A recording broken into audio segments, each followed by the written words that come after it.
कम margin से हम लोगों की हार हुई।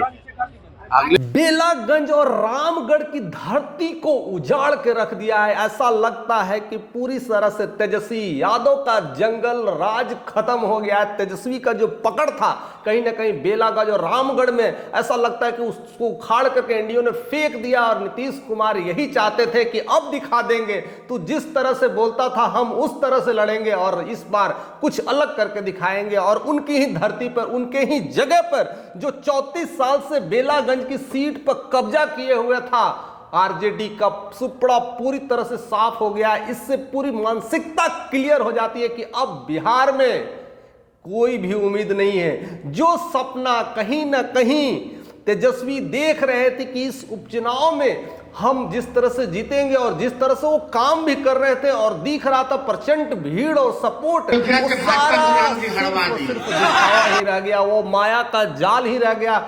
लोग बहुत कुछ देख रहे थे कि अगर इस बार वो सेमीफाइनल क्लिक कर दिए, अगर उपचुनाव चारों सीट में से 3 सीट भी अगर गिर जाते, क्योंकि तीनों सीट में उनका पकड़ था, उनका गढ़ था, उससे आने वाला सीएम का पद उनके लिए एक ग्रीन सिग्नल की तरफ काम करेगा। कहीं ना कहीं वो सपना था, कहीं ना कहीं उनका वो मिशन था, वो मिशन अब नामुमकिन सा दिखाई दे रहा है। वो सपना अब चकनाचूर होता हुआ दिखाई दे रहा है, क्योंकि तेजस्वी यादव का एक अपना अंदाज था, एक नई पहचान बना रहे थे। उसी पहचान में अपने 16-17 महीनों का एक नया अंदाज दिखा रहे थे और जिस हिसाब से वो बढ़ रहे थे, जिस हिसाब से अपने आप को रिप्रेजेंट कर रहे थे, एक नया नैरेटिव सेट कर रहे थे, जिस तरह से उनके पिता लालू प्रसाद यादव ने किया था उससे हट के काम कर रहे थे। कह रहे थे कि अब वो नहीं चलेगा, अब चलेगा नया क्रांतिकारी, नया युग और नई बातें कर रहे थे।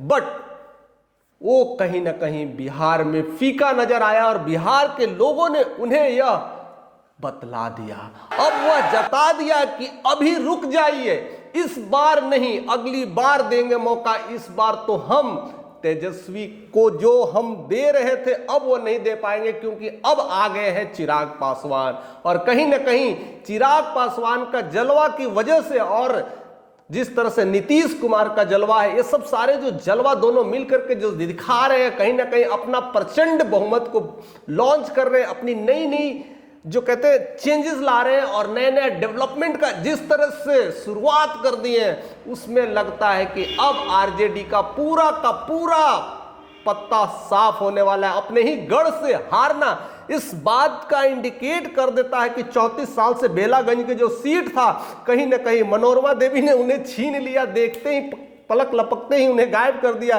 रामगढ़ में सुधाकर सिंह, उनके बेटे, उनके पिता, सबका गढ़ रहा है, कई सालों से उन्होंने ही जीता, लेकिन उसके बाद वो सांसद बने, लेकिन अब वो भाई को मौका दिए, लेकिन वो भी भाई काम नहीं कर पाए, उसका भी पत्ता साफ हो गया है।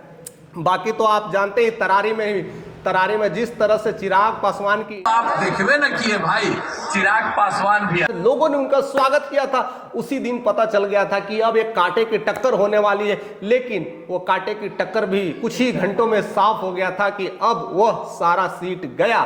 लेकिन एक जो सीट थी कहीं ना कहीं वो माले की सीट थी, और माले के सीट में ना आरजेडी की चलती है और न ही नीतीश का चलता है, तो इसमें भी एक तनाव था कि कहीं ना कहीं आरजेडी को सीट नहीं मिलने वाली। और वही चीज हुआ, यानी चारों के चारों सीट गंवा चुके हैं। यानी बिहार उपचुनाव का जो नतीजा आया है, कहीं ना कहीं उनके टेंशन्स बढ़ा दिए हैं। कहीं ना कहीं लालू का टेंशन्स और बढ़ गया होगा कि आने वाला मेरा बेटा जो सपने देख रहा है, कहीं ना कहीं वो सपना उनके चूर चूर होता हुआ दिखाई पड़ रहा है। कहीं ना कहीं उनका जो आने का नया अंदाज था, जिस तरह से लग रहा था कि बिहार की धरती में बहुत कुछ भूकाल मचाने वाले, बहुत कुछ नया करने वाले, और जिस तरह से वो नैरेटिव सेट कर रहे थे, जिस तरह से वो जीतने की कगार पर थे, और जिस तरह से भीड़ दिख रहा था, कभी कभी तो हमें भी डाउट हो जाता है कि भीड़ सही में काम की है कि दिखावे की है, कि इस जनसैलाब को खरीद के लाया जाता है।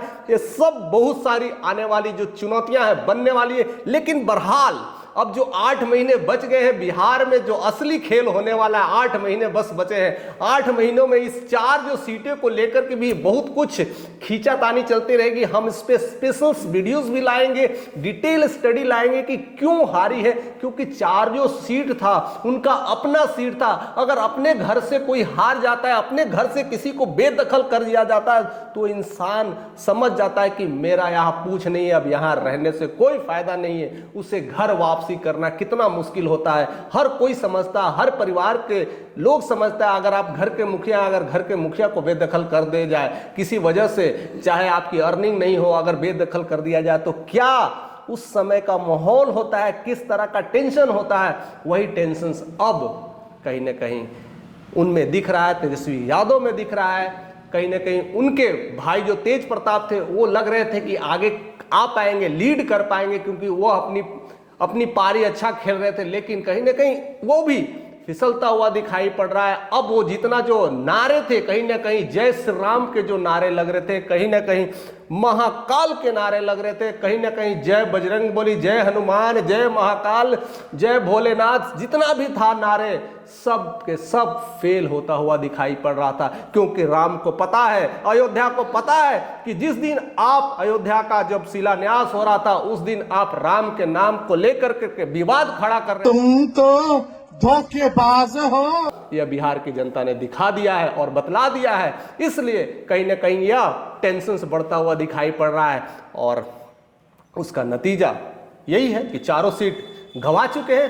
अब क्या करेंगे, क्या नहीं करेंगे, आने वाले कुछ दिनों में ही पता चलेगा। लेकिन 1 हफ्ते तक तो उनकी टेंशन अभी बढ़ रही होगी। हाँ, लेकिन कुछ मंथन करेंगे, क्योंकि अभी वो समय अभी बहुत है, क्योंकि 8 महीने बहुत होते हैं, बहुत कुछ नया करने के लिए, बहुत कुछ दिखाने के लिए। लेकिन मुद्दा क्या क्या होगा, ये सारी चीज़ों पर नज़र रखना है। अब बहुत सारी जो मुद्दाएं हैं अब चेंज हो रही है, क्योंकि अब पूरी तरह से नीतीश भी एक्टिव मोड में आ गए हैं। और जिस तरह से उनके साथ चिराग पासवान एक्टिव मोड में तो रहते ही हैं, लोकप्रियता तो है ही, और दोनों मिलकर के जिस तरह से काम कर रहे हैं, ऊपर से डबल इंजन की जो सरकार जिस तरह से चल रही है, सेंट्रल का सपोर्ट, मोदी का सपोर्ट, और इस तरह से बिहार में जो डेवलपमेंट की बातें चल रही है और शिलान्यास पे शिलान्यास हो रहा है। काम भी मुझे लगता है कि 1-2 महीने में शुरू कर देंगे, क्योंकि इलेक्शंस का समय बहुत नजदीक है।